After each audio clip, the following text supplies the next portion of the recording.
Before moving on to question number 3, I should like to digress for a moment and unpack the Goral system that was used for the allocation of land after the 14 years in which Bnei Israel conquered the nation-states of Canaan. In doing so, I would like to touch upon what I consider to be some of the issues that Yehoshua may have faced in this process. I would like to look at the Talmud Bavli's description of this process, which forms the basis for Rashi's commentary, and finally, further clarification for question number 2, recorded in footnote number 11. But first, some of the issues facing Yehoshua had Yehoshua lived in the present and had the responsibility of subdividing and allocating land to various segments of the community. Land ownership in this day and age is one of the biggest causes of inequality in the world. In the community in which I live, where the price of an empty block of land is pushing $2 million, housing affordability is the topic of conversation on the lips of everybody. We grew up in a generation that was raised to believe that some people own land and others don't, just as some people own cars and others don't, and that's life. However, there are 3 crucial points about land ownership which need to be taken into consideration. 1, that the greatest resource for generating wealth is land ownership. Everything that human beings do needs space, and if you own the land, you can charge rent for others to use that land even though you contribute nothing to whatever they are doing or producing. It's an easy path towards wealth accumulation.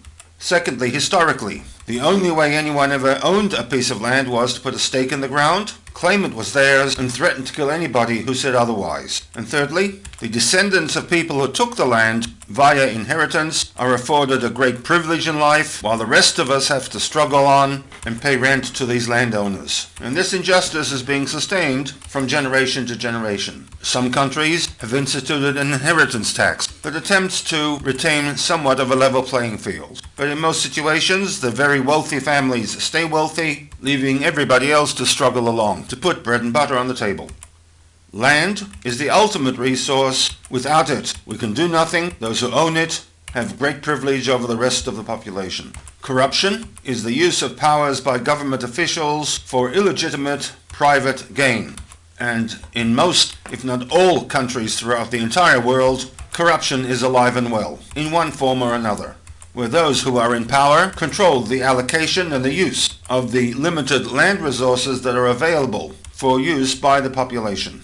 And if we were to telescope this issue back to the days of Yehoshua, as much as we say that Eretz Yisrael was an Eretz Zavat Chalav U'Davash, there definitely would have been areas that were more preferable to have gained ownership of. Certainly, as we understand the situation where farming would have been the main source of income, areas that had greater rainfall, which would be more suitable for cattle grazing and or farming, would be in high demand. This was the scenario when the tribe of Gad and Reuven requested of Moshe to receive an allocation not in Eretz Canaan proper. Hence, the responsibility given to Yehoshua in allocating the land amongst the 12 tribes would be immense. One can speculate and suggest that Yehoshua had 2 choices, each with a shortcoming. 1, undertake a full survey of the land, north to south, east to west, dividing the land into 12 regions, not based upon land size, but rather upon the quality of the land, and then allocate the 12 regions to the 12 tribes. The problem with this, of course, is that ultimately the allocation will be made by human beings, subject to their biases, and this, of course, would expose Yehoshua to charges of corruption from those tribes who received a land allocation not to their liking. Option 2 was to leave the allocation of land in the hands of that imaginary force called destiny. Divide the land into the 12 regions and run a go-roll. And wherever the chips fall, they fall. This relieves Yehoshua and his committee off the hook in terms of corruption. The downside of this is placing one's life in the hands of these imaginary forces of fate and destiny is good if things work out well. However, if they don't, you are left with a mindset of fatalism. Fatalism is a philosophical doctrine that stresses the subjugation of all events or actions to fate. It generally refers to any of the following ideas, all of which are rejected within Judaism and the belief in an interactive God with his people. 1. Fatalism projects the view that we are powerless to do anything other than what we actually do. Man has no power to influence the future or indeed his own actions. 2. It brings about an attitude of resignation in the face of some future event or events which are thought to be inevitable.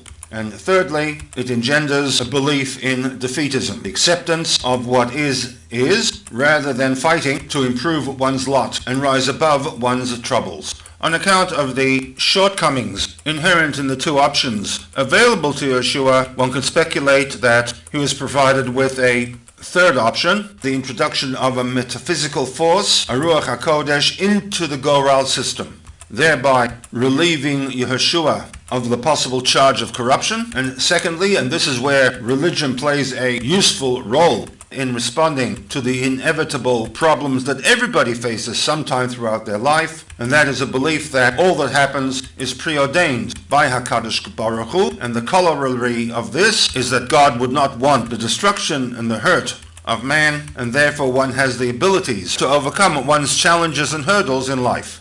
The basis for this two-pronged approach that Yehoshua used in the allocation of land is drawn from a Gemara in Baba Basra that, on the surface at least, addresses what seems to be a contradiction between Bamidbar 26:55 and Bamidbar 26:56. The solution provided by the Gemara is that Bamidbar 55 informs us of the allocation of land through the Goral system, and in 56 we are told that this Goral system was one which involved Ruach HaKodesh, a metaphysical force that controlled the Goral.